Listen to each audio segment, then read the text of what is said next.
jangan dumplek di Badung Selatan saja. Mari, bagaimana caranya pemerataan Badung secara keseluruhan, tapi dengan berbagai konsep yang berbeda, saling menunjang satu sama lain. Harus mempunyai pemikiran mindset bagaimana caranya mengembangkan objek wisata yang ada di Badung Utara. Atau pemimpin kita sudah membuat satu gebrakan sebenarnya nih. Di Petang khusus ini sudah ada namanya SMK Pertanian itu. Suatu terobosan sangat positif sebenarnya.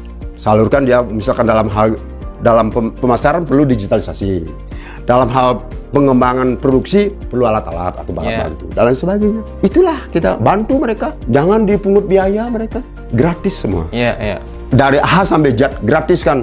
Bila perlu datangkan anak-anak muda yang sudah sukses di bidang pertanian.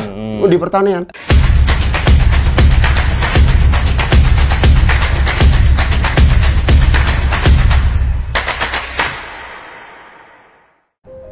Kembali lagi di channel YouTube Hanura Bali Official. Kali ini kita akan ngobrol-ngobrol santai tentang pariwisata khususnya di Badung. Nah, apalagi ini suasana Natal dan Tahun Baru, ya di mana-mana begitu macet yang menandakan pariwisata Bali tampaknya sudah pulih seperti sebelum pandemi COVID-19.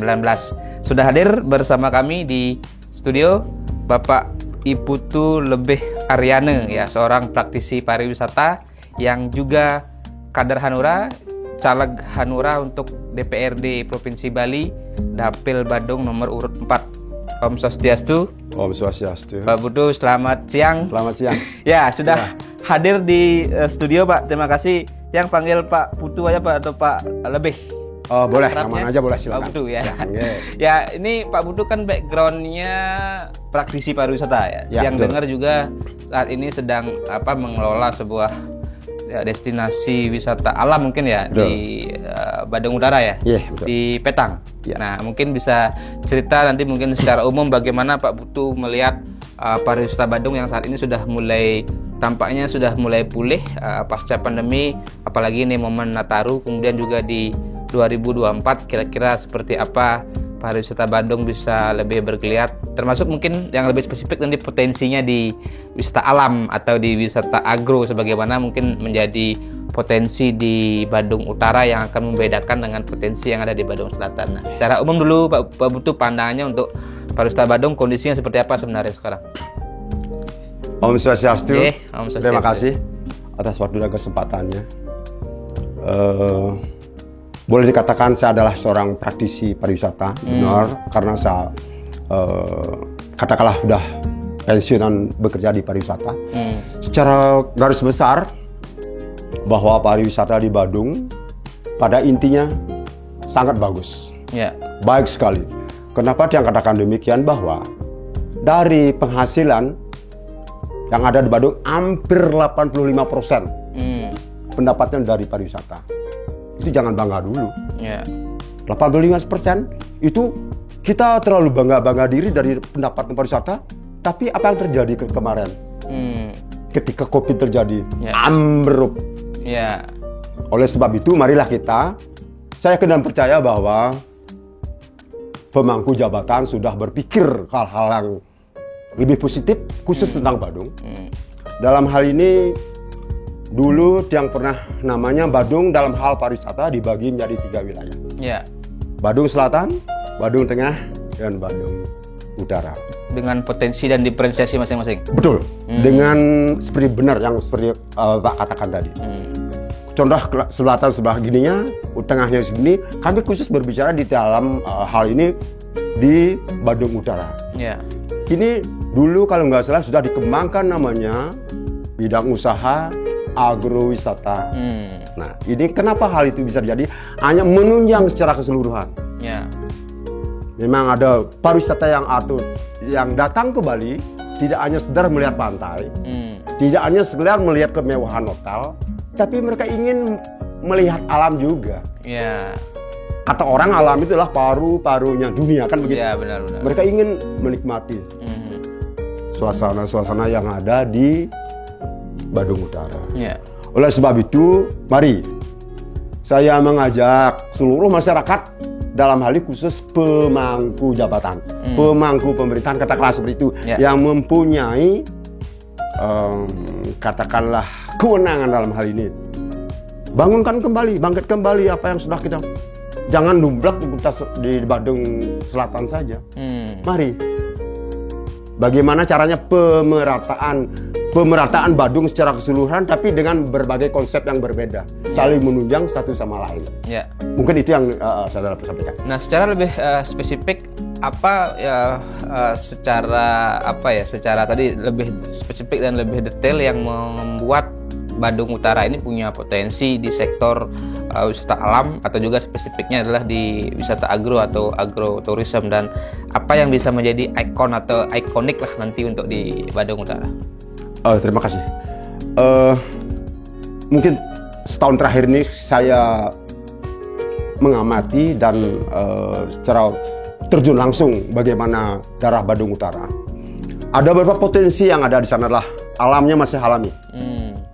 Alami yang masih alami dalam artian struktur tanahnya boleh katakanlah ada yang tinggi di bawah dan sebagainya, itu menunjang keindahan alam.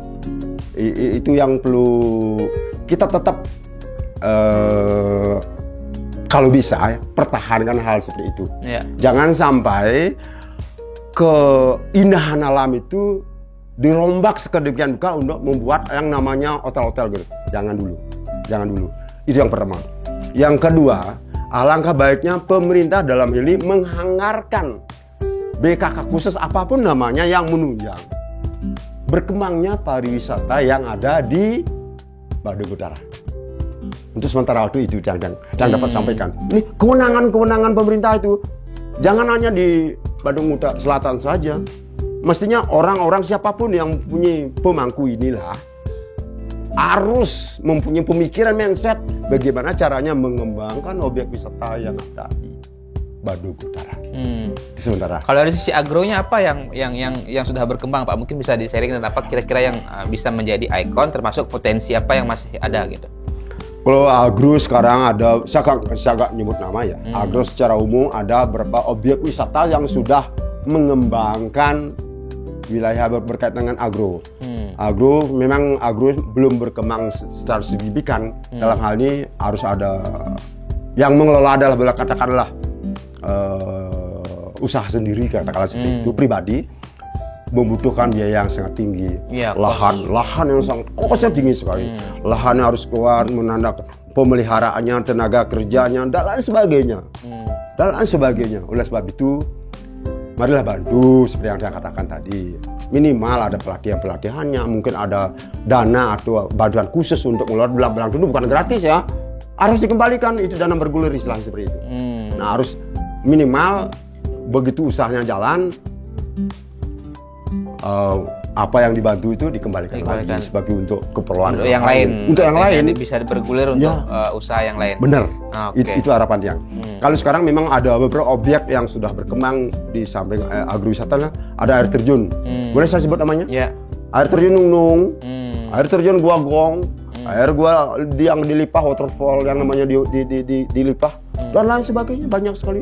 Sedangkan ada agrowisata seperti yang kata kutip di wilayah Badung, di sana kan ada salah satu objek wisata yang ikonnya adalah di sana kami punya menanam 1000 tanaman langka dan luar negeri. Itu salah satu bagus sekali. Bagus sekali. Tujuannya apa? Mengedukasi anak-anak yang tidak tahu namanya tanaman langka. Contoh bahasa Bali ini ya, boni yang kayak gitu, sentul, itu gem, dan lain sebagainya. Yang banyak sekali udah kenatipun sekarang masih dalam tahap pengembangan, perlu biaya juga untuk mengembangkan itu. Minimal kami sudah mempunyai langkah ke depan untuk anak-anak dan cucu kami ke depan, bahwa tanaman langka di Bali itu mereka minimal mengenal dan tahu. Nah itu luar biasa. Kalau nggak salah juga ada dukungan kebijakan dalam bentuk peraturan gubernur kalau tidak salah yang terkait dengan Taman Gumi Banten. Nah, konteksnya juga tadi tanaman langka, tanaman upakara, termasuk tanaman-tanaman buah langka. Nah, bagaimana mungkin harapan Pak Putu lah agar ini juga ada support lah dari pemerintah daerah, tidak hanya dari sisi regulasinya, tapi ada insentif, mungkin ada support dari sisi pembibitan atau sarana pupuknya atau apa gitu. Terima kasih. Kami tidak mau berbicara secara personal ya. Kami akan berbicara secara aturan seperti yang Anda katakan tadi. Tolong dong buat satu aturan secara menyeluruh. Jangan kalau like dislike dalam hal ini. Baru itu anak buah kami yang punya gelontorkan biaya, tidak. Buatlah satu regulasi yang betul-betul mengatur hal ini supaya menjadi suatu kebijakan yang merata dan adil. Disesuaikan dengan situasi dan kondisi. Kalau memang kecil jangan besar, kalau yang besar jangan kecil. Disesuaikan situasi dan kondisi, tapi aturannya kita harus buat dulu. Kami tidak semata-mata memohon bantuan itu, sedangkan aturannya ketika ada satu pertemuan kami terlibat juga. Kami kan nggak mau seperti itu. Kalau memang regulasinya ada, mari bersama-sama. Asdong kado kami di Anura bisa membuat satu aturan yang artinya mengayomi semua gitu kan? Betul. Kita sebagai warga negara tidak berpihak pada pribadi nggak. Siapapun dalam hal apapun regulasinya harus ada dulu. Oke. Nah, cuma kita bicara pariwisata yang berbasis agro ya atau agrowisata. Tadi kan juga konteksnya adalah kebutuhan lahan. Betul. Nah, kita bicara juga kondisi pertanian kita kan alih fungsi lahan ini menjadi persoalan tersendiri. Nah, bagaimana Pak Putu memandang persoalan alih fungsi lahan di Bandung dan juga konteksnya nanti itu bisa tetaplah dipertahankan. Mungkin tadi kemasannya bisa menjadi agro sehingga nilai tambahnya bertambah gitu. Betul. Seperti yang katakan di awal bahwa regulasinya harus kita tahankan. Kemarin sudah diwacanakan Badung Selatan, Badung Tengah, dan Badung Utara. Sesuai dengan fungsinya masing-masing. Kalau sudah selatan mungkin pariwisata buildingnya, yang di tengah sebagai transformasi penghubungnya, kalau utara sebagai objek wisata alamnya, kembali dan pemproduksi untuk pangannya gitu kan, suplai ke pariwisatanya, produk-produk pertaniannya. Betul. Dan apapun yang nanti kalau memang regulasinya ada, kita saling mensupport, berkolaborasi. Apa yang dibutuhkan oleh Badung Selatan, kami menyediakan di Badung Utara minimal untuk makan katakanlah. Sedangkan kami di Utara menyediakan makanan, kami butuh uang untuk apa? Pembangunan. Ini bersinergi, saling membutuhkan lah katakanlah. Itu harapan dia. Bagaimana mungkin Pak Putu juga memandang kebutuhan terhadap insentif bagi petani ini Pak? Artinya dengan mereka punya lahan, mereka bisa mempertahankan lahannya, ada insentif lah yang diberikan oleh pemerintah, termasuk tadi dukungan-dukungan program untuk meningkatkan produktivitas mereka dalam hal bertani gitu. Oke, kalau masalah insentif ini adalah hal yang cukup gimana ya, susah juga ya. Insentif kalau kita berbicara insentif adalah suatu pengeluaran. Kalau pengeluaran berkaitan dengan biaya, biaya sudah barang tentu bukan uang saja, tapi pelatihan dan lain sebagainya perlu. Nah, yang kembali ke regulasinya kita mantapkan dulu. Setelah ada regulasi, kita lihat dari berbagai sudut pandang, dari perekonomiannya, dari segi hukumnya, dari segi keamanannya, dari segi dan lain sebagainya kita harus pandang. Kita harus duduk bersama, regulasinya lebih awal. Nah, kalaupun nanti, maaf kata kutip, regulasinya sudah ada, lahannya seperti apa? Kita harapkan lahannya tidak beralih fungsi. Kita harus tetap jaga alam itu ciptaan Tuhan itu loh, bukan ciptaan manusia.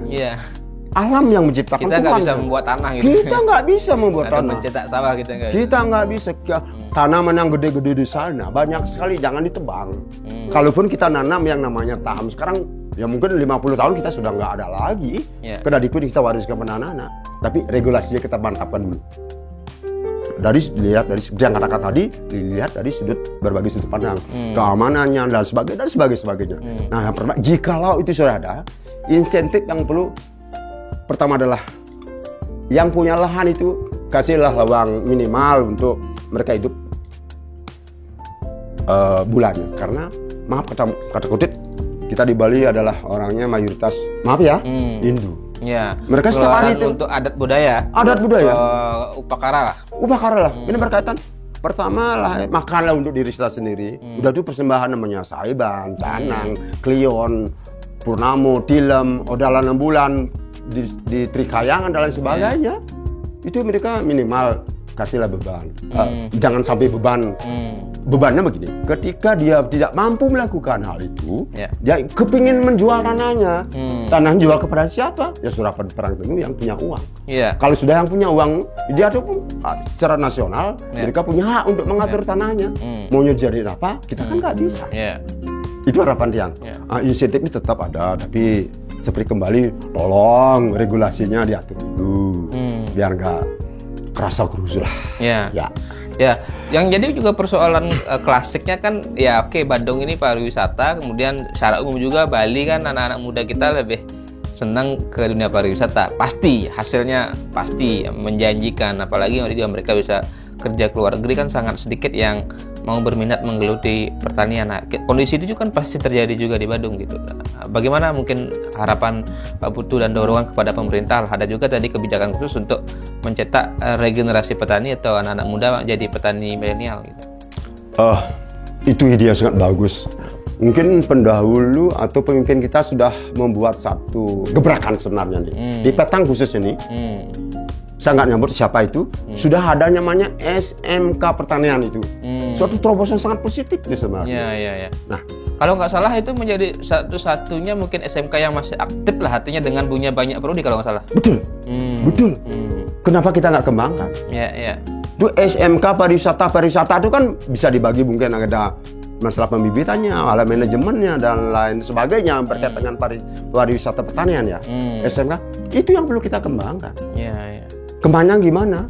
Kembali ke regulasi, bantulah mereka dengan fasilitas yang ada, dengan pelatihan secara kontinu dan reguler untuk mengembangkan wisata. Dengan seringnya kita bertemu kunjungan dari pemerintah, katakan dalam hal ini, mereka masih dihargai dulu.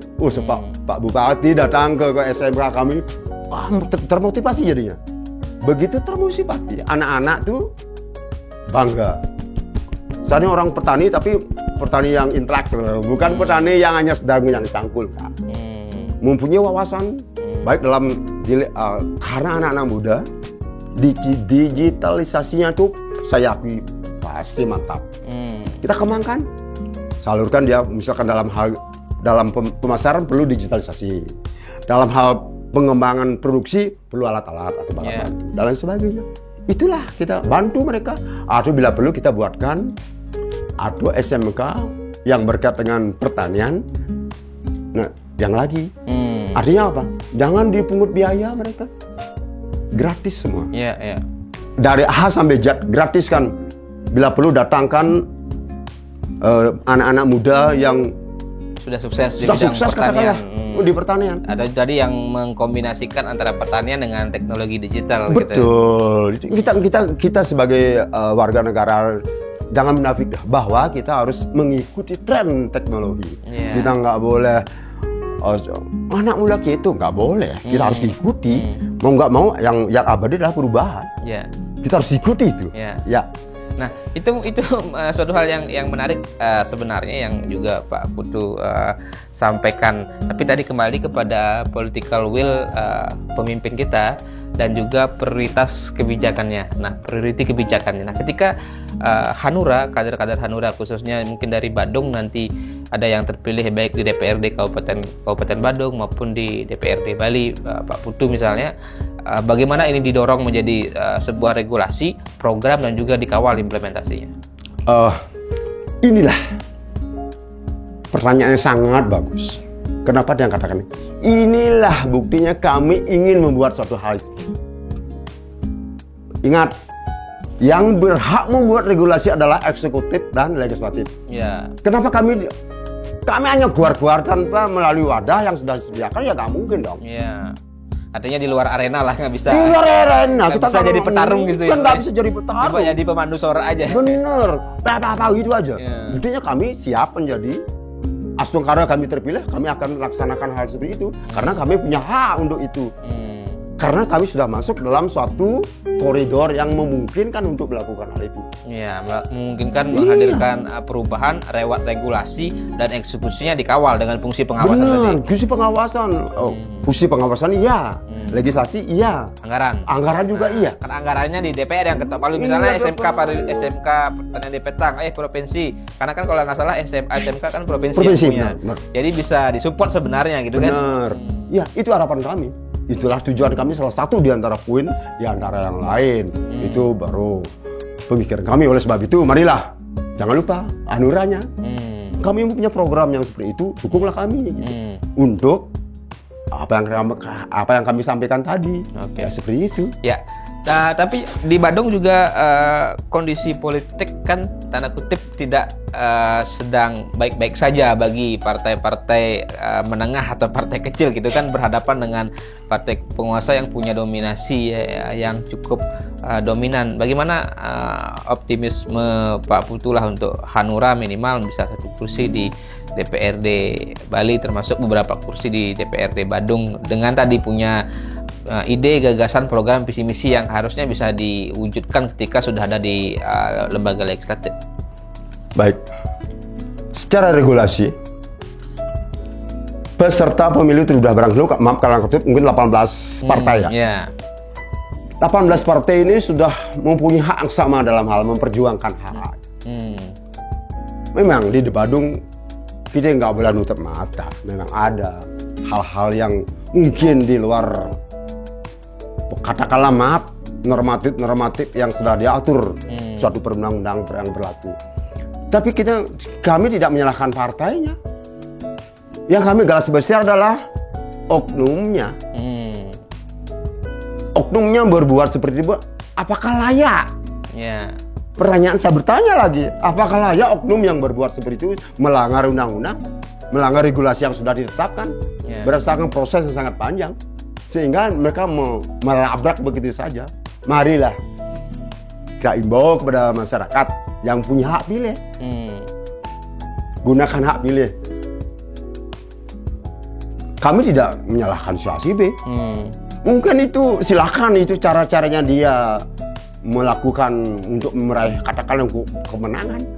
Tapi jangan lupa, kita masyarakat yang sudah melek dalam hal ini, berpengalaman, track recordnya lihat, hasilnya seperti apa. Jangan baru, ya maaf kata kutip, jangan. Mari kita berpikir secara track record, positif negatifnya seperti apa. Jangan menyalahkan partai dalam hal ini, oknumnya lah. Ya, terakhir sebagai sebuah closing, Mbak Putu, ajakan atau harapan kepada masyarakat di pemilu 14 Februari yang ini tinggal menghitung hari, hanya kurang dari 2 bulan atau 50 harian lah, 45 hari bahkan, kalau kita sudah memasuki tahun baru di 2024. Ada harapan, pesan kepada masyarakat? Terima kasih. Kami mengharapkan sebagai partai peserta pemilu, khusus dalam hal ini kami nyaleg, datanglah ke TPS. Gunakan hak pilih Anda. One man, one vote sangat menentukan. Kalah menang 1 suara dengan 1000 suara, 1 dengan 0, tetap dia kalah. 1 suara sangat menentukan arah kebijakan ke depan. Kita jangan saling gontok-gontokan lah. Mari kita pergunakan hati nurani kita. Kita sudah melek, sudah beberapa kali mengadakan pemilu, hasilnya seperti apa, mari kita lihat. Datanglah ke TPS masing-masing, gunakan hak pilih Anda, pilihlah caleg atau calon-calon yang mempunyai integritas, mempunyai track record, baik dalam keamanan, kenyamanan, mungkin hukum, atau di masyarakat minimal mereka ada. Kita harus jangan hanya sembarang coblos gara-gara maaflah kata kutip. Terima kasih. Oke. Jadi lebih kepada memang kecerdasan pemilih ini dan hati nurani, itu yang dipentingkan, bukan hanya sekedar iming-iming uang kan, mungkin itu. Sangat menyebut ya. Sangat menyebut. Ya, terima kasih. Jadi memang itu menjadi tantangan juga kan, konteks money politik kadang-kadang mengalahkan hati nurani dan rasionalitas. Betul. Nah, itu menjadi bagian senar dalam proses pendewasaan demokrasi kita. Oke, terima kasih Pak Putu sudah berbagi dengan kami di Hanura Bali Official. Kita tunggu ada di legislatif, ada di DPRD Bali maupun di DPRD Kabupaten Badung, dan tentu juga kabupaten kota yang lain, sehingga bisa lebih mewarnai pengambilan kebijakan, menentukan arah pembangunan Bali di masa depan. Sukses semua, Pak Bro. Terima kasih sekali lagi sudah hadir. Kita akan sambung di kesempatan berikutnya. Salam hati nurani.